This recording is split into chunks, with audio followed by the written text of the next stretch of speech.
Salam saudara-saudara yang dikasihi oleh Tuhan Yesus Kristus. Ada dua alasan mengapa Tuhan memberkati kita. Yang pertama, supaya kebutuhan-kebutuhan kita tercukupi dengan baik. Anggota keluarga kita bisa kita cukupi kebutuhan-kebutuhannya. Rumah tangga kita bisa terpelihara dengan baik secara ekonomi. Dan yang kedua, supaya kita bisa menjadi saluran berkat bagi orang lain. Kita jadi berkat bagi sesama kita. Kita bisa melakukan yang namanya pelayanan kasih kepada orang lain.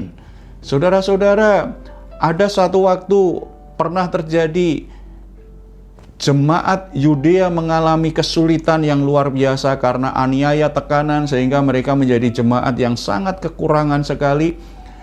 Ketika mendengar hal itu, para rasul kemudian menghimpun dana pelayanan kasih itu dari jemaat-jemaat yang lain. Dan mereka kumpulkan, dikirimkan untuk mendukung saudara-saudara seiman. Padahal mereka tidak pernah ketemu, mereka tidak kenal. Tetapi yang mereka tahu, mereka adalah saudaranya. Mereka adalah keluarga rohani di dalam Yesus Kristus. Saudara-saudara, mengapa pelayanan kasih itu penting?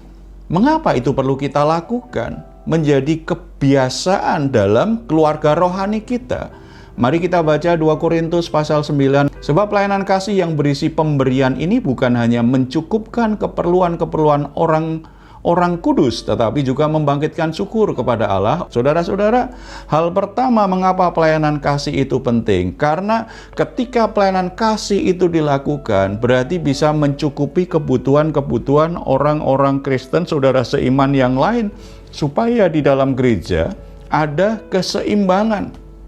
Orang-orang yang diberkati Tuhan dengan berkat keuangan lebih banyak, punya tanggung jawab terhadap saudara-saudaranya, berbagi kepada saudara-saudaranya yang lain, mendukung saudara-saudaranya yang sedang kekurangan, supaya mereka bisa memenuhi kebutuhannya. Dan proses selanjutnya, mungkin bagian pengajaran, bagian yang lain mengajar mereka, supaya mereka juga diajar mengelola berkat itu dengan baik. Dengan demikian, nanti tiba waktunya yang awal-awal dibantu, akhirnya mereka juga bisa mengelola keuangannya dengan baik, ekonominya naik, dan mereka juga bisa berbagi terhadap saudaranya yang lain.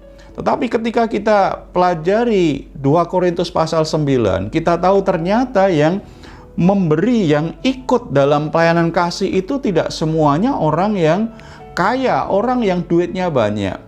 Jemaat Makedonia yang terlibat dalam pelayanan kasih itu adalah jemaat yang rata-rata orang miskin. Tetapi hati mereka tergerak untuk mendukung saudara-saudaranya yang sedang alami situasi sulit itu. Saudara-saudara, memberi atau pelayanan kasih itu tidak bergantung berapa duit yang kita miliki, tetapi bagaimana hati kita. Apakah kita sadar bahwa uang yang kita miliki itu berkat Tuhan? Sebagian itu adalah benih yang mesti kita tabur di ladang Tuhan. Bukan soal jumlahnya berapa, tetapi kerelaan hati itu lebih disukai Tuhan daripada jumlahnya.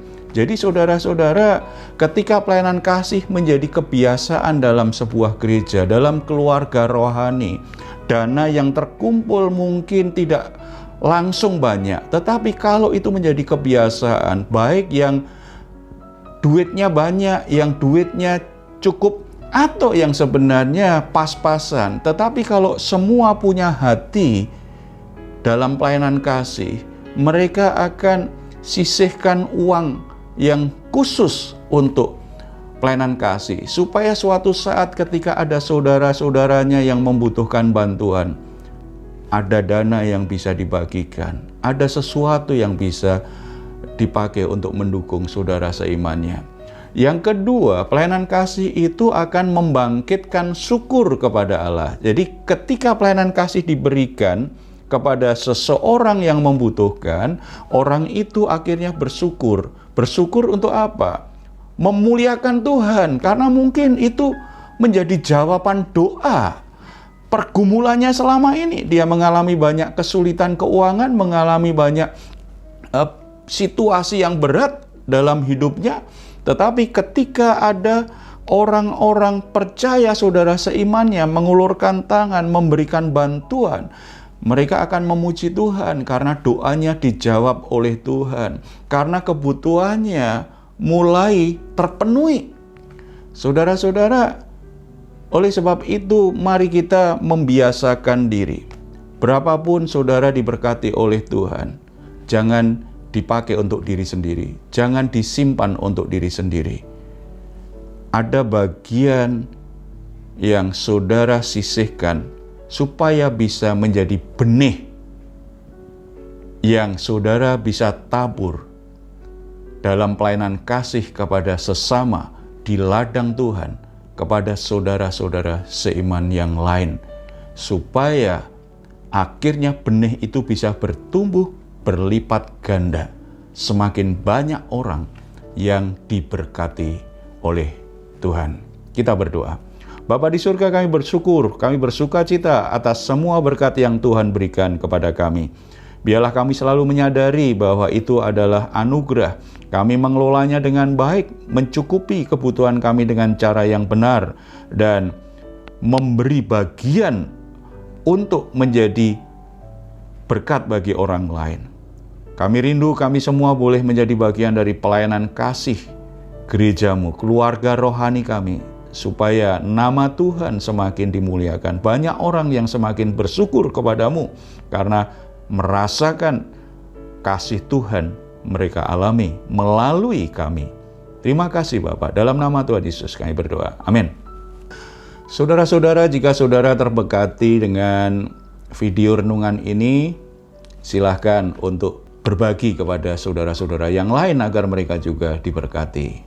Terpuji namanya dalam nama Tuhan Yesus. Amin.